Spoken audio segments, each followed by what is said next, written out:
Here's a guy who thinks that he can prove that God exists with a dice. Some people say that human existence is a result of a roll of the cosmic dice. Who says that? In order for that to be the case, the parameters that make life possible would have to be free to vary, which we have no reason to believe. Like the gambler who stakes his life savings on the next throw, we just got lucky in the lottery of life. Some people say there's no purpose in the universe, no grand plan, no God behind it all. Our numbers just came up and here we are.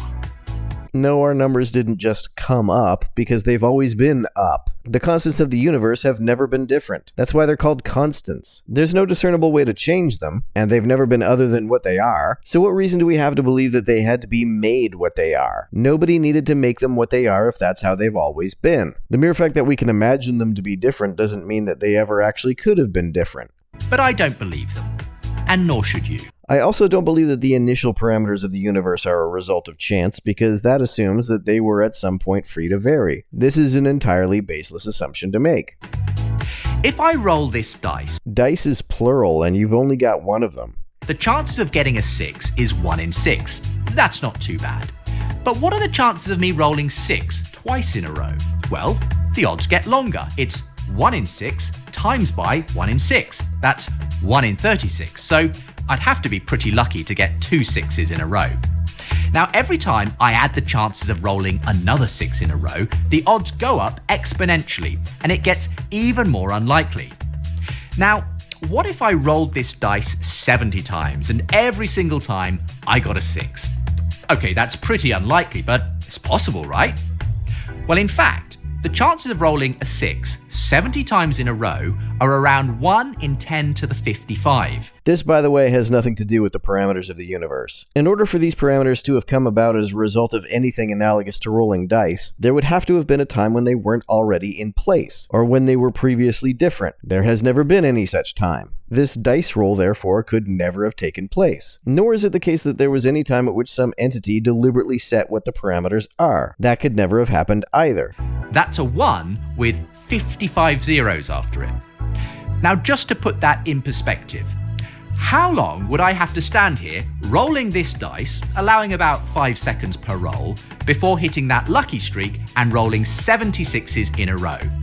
Well, I had a mathematician friend work it out for me.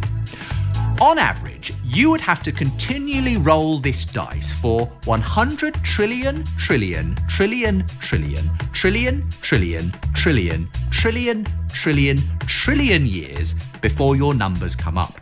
Wouldn't that depend on how much time each roll took? And what if you had an infinite number of dice that allowed you to get every set of conceivable parameters all at once? Or what if there was never a time when the parameters of the universe were ever different or free to vary, which is in fact the case? That's a long time. What if you applied that thinking to us? What are the odds of us being here?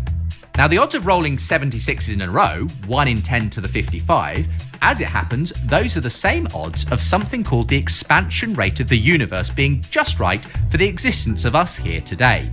I think he's referring to the initial expansion rate. The expansion rate per se obviously isn't a parameter that has been finely tuned because it hasn't been tuned at all. It has changed over the time that the universe has existed. It doesn't make sense to say that we exist because of one particular expansion rate because there hasn't been one particular expansion rate. There has been a range of rates. From the moment of the Big Bang, when our universe began to rapidly expand, the rate of that expansion was exquisitely finely balanced. That implies that it could have started out differently.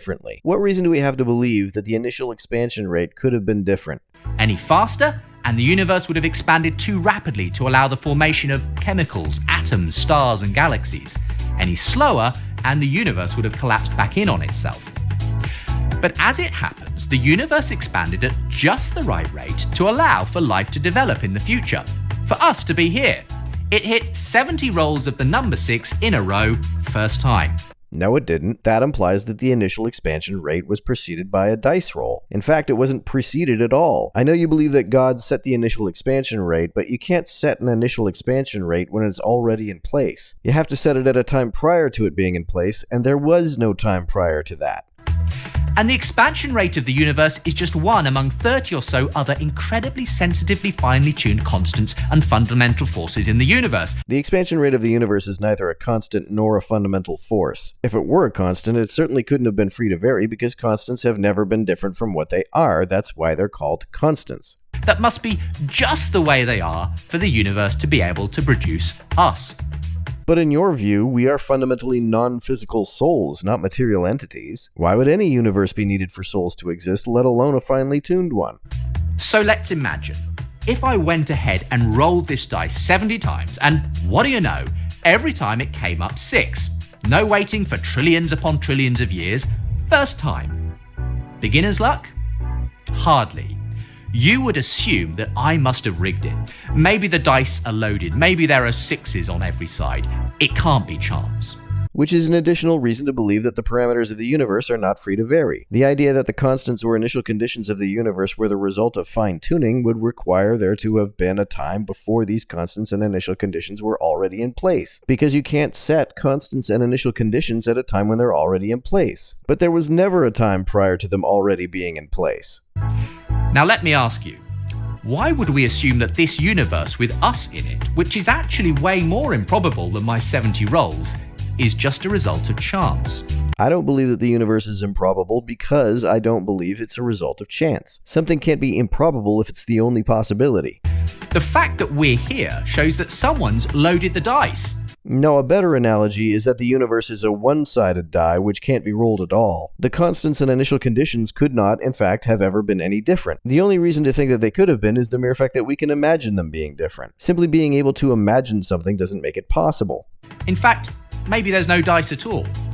What if the evidence points to this life-permitting universe actually being the product of an intelligent mind which intended for us to be here? Intelligence requires consciousness, and consciousness is an activity, and activities require space-time. Therefore, an intelligent mind would be contingent upon a universe, not the other way around.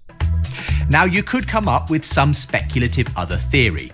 Maybe there's an infinite number of universes, giving you an infinite number of chances to roll the dice. Maybe. But we don't have any scientific evidence for it. What scientific evidence do we have for a timeless, spaceless, disembodied mind? How could we have evidence of something so self-contradictory? Not only is there no evidence for it, there couldn't coherently be evidence for it. So if you're hanging your hat on that possibility, then you're every bit as much committed to a faith position as the person who says God was behind it. I don't believe that a multiverse or a God explains it, so my position is the least faith-based of all. Maybe there is a multiverse. I think the most sensible interpretation of quantum mechanics is the many worlds interpretation, which is arguably a kind of multiverse, and one for which there is actual evidence. I don't think this is necessary to explain why the parameters of the universe aren't different, though.